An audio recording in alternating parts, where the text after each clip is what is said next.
All right, 3 o'clock. Good to have you with us. Want to turn our attention to the Tigers, but in a different way. As you know, we generally have a rule on this show. We don't do the Chris Farley SNL skit of, hey, the Tigers are really good. Isn't that great? 248. Yes, they're good. It's also May. There are more interesting ways to do this, and I think one of them is, let's look at what Skubal did the other day. And I want to ask a question, and before you call, text, or curse to the sky, I want you to just take a beat and think. So Tarik Skubal, complete game shutout. First of his career, 13 strikeouts, and it really saved the series to a point. When you're dealing from ahead the way the Tigers are, you lose 3 out of 4, you're still 4 up in the division versus 2 up. Losing 3 or 4 isn't ideal. But it's not make no mistake. Right. Now, if you got swept out of the ballpark, problematic. But Skubal's the saver, the stopper, the ace, the undisputed best pitcher in the American League. So I wanted to go past the complete game as I present this question. I want to offer you, because I'm big on sample size. I hate when you get some goofball from the minors comes up, hits 600, and you're like, right, it's 13 at-bats. No, you are. That's why I'm waiting till June 1st to bring up Tiger stuff. No, you can do whatever you want. I'm going to say 90-win team. But here's Skubal sample size. In his last 50 games, 50 appearances. Now, that's not quite 2 full seasons, but with pitching injuries, most guys don't make 35, 34, 33. If you can get 30 starts out of a guy, you've really done something. So I said, okay, 50. And obviously, Skubal is rolling right now. He's having a wonderful season. Cy Young last year. But 50 starts. Skubal, I don't love wins and losses, but the stat's the stat. 28-7 in that time. The team's record is much better than that.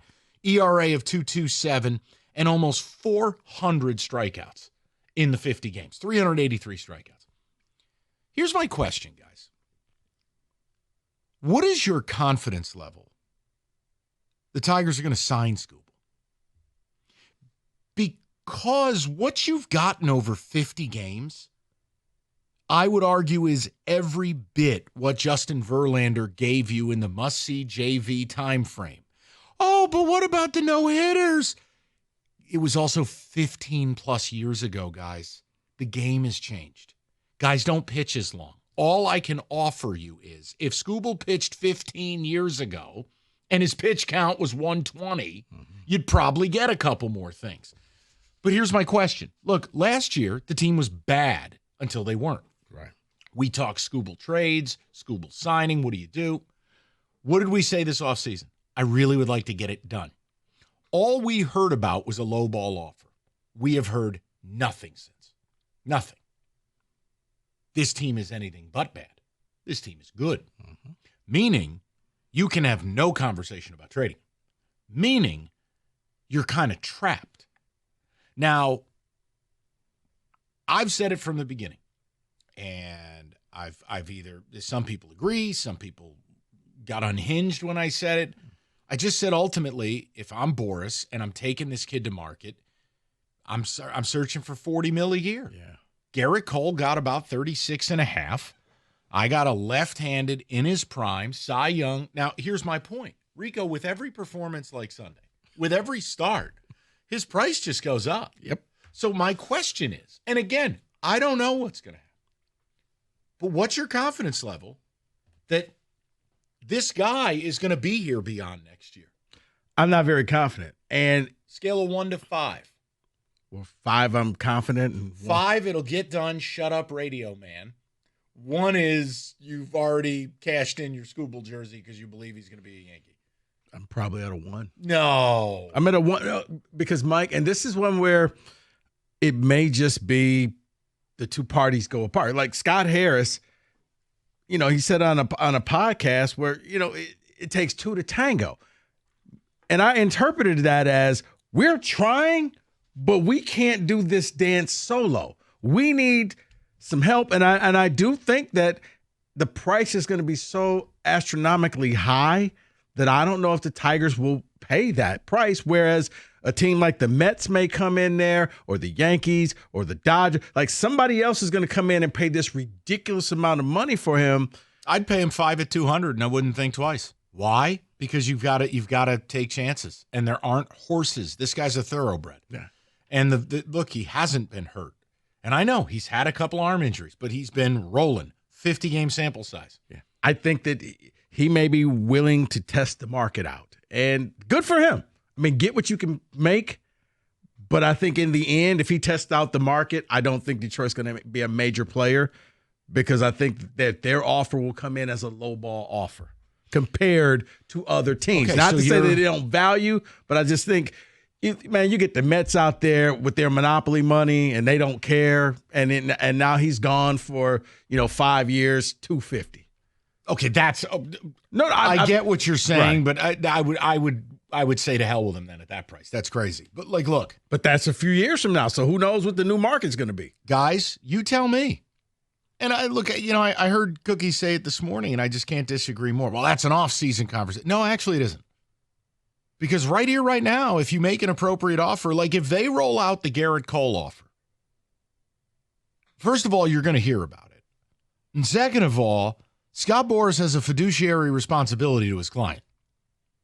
If the Tigers rolled out and said, we'll pay Tarik Skubal $37 million a year on let's say a locked-in 4-year deal with an option out 5, 6, 7, fine.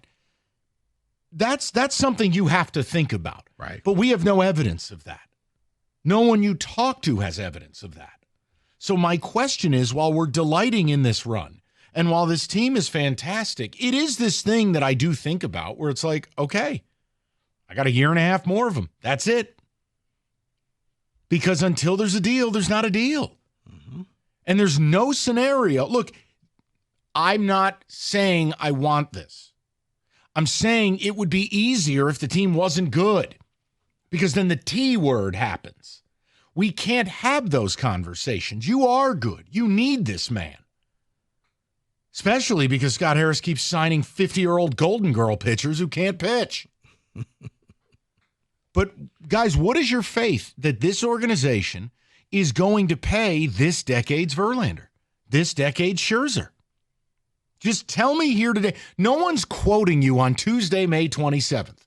I'm asking a very simple question that has complicated answers. And that's the other reason why I'm at a 1, is because they did have Scherzer here, and they let him go. And Verlander stayed around for a while, but then they eventually let him go. So I don't think because the way Scott Harris is kind of, it's the things he's not saying, Mike, but he's saying, I'm trying, but I can only go so far unless I get Boras to work with me on this. But it also comes down to some organizations don't want to pay a pitcher $35 million a year. Could be. Okay, and maybe that is their prerogative. But until I hear the other side, I at least have to reward him. It sounds as if he's trying to get something done. He just can't. Now, I don't know what the amount is. Well, the amount is Garrett Cole's contract, Rico. It's the what you guys pay Max Fried? Is it 5 at 181? Spitball. Sarah, you want to check that for me there, brother?